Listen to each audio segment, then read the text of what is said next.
5 strikers Manchester United could actually sign this summer after Erik ten Hag admission. Erik ten Hag says Man United will scout for another attacker this summer, and there are several realistic options to consider. Erik ten Hag has confirmed that Manchester United will be searching for a striker this summer. With Anthony Martial due to leave at the end of his contract, United will be left with one natural centre-forward, Rasmus Højlund, upon the Frenchman's exit, and so will need backup.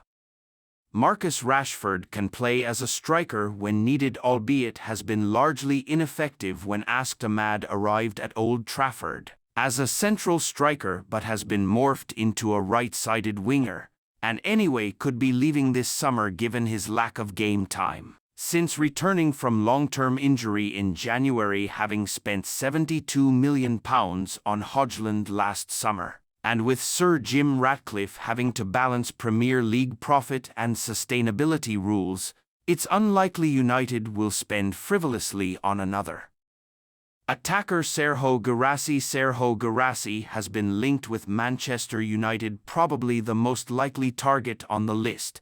Guirassy is an appealing prospect. He has 26 goals in 23 matches this season and is the reason why Stuttgart are on course for Champions League qualification. Several reports mooted that United had sounded out an interest in January, and no wonder. The attacker is thought to have a £15 million release clause in his contract. Guirassy has been very open about a move to England too. "I cannot hide these things. Everyone knows the Premier League is one of the most competitive leagues in the world," he said in November. "But at this time I don't close any doors. There are some very big teams in Europe and it's not focused only on the Premier League." Those comments will only invite more interest in the Guinea star, who turned 28 last month.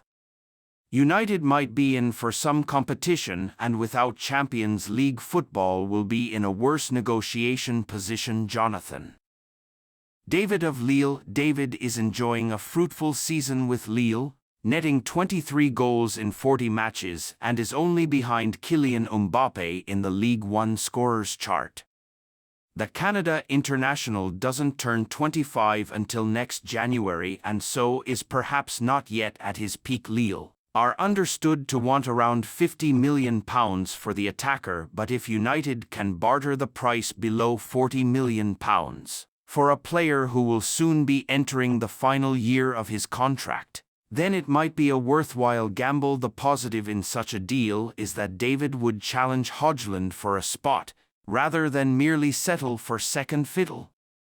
The sticking point may be Arsenal, who have been linked with David and could perhaps offer more game time, albeit Mikel Arteta is considered to be leaning towards a more versatile attacker. Lois Openda. Belgian international Openda has been a bright spark for RB Leipzig this season, scoring 25 goals in 39 matches across all competitions.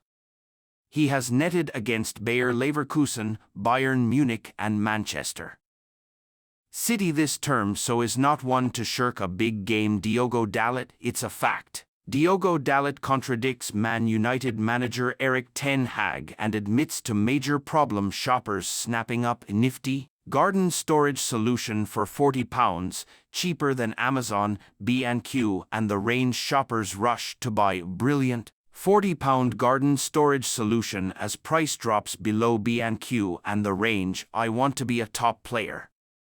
I want to play for the best teams in the world," he told The Athletic in January. Perhaps encouraging for United to hear the concern is his current physique. The 24-year-old boasts a slender figure, and questions would be asked about his robustness in the rough-and-tumble Premier League.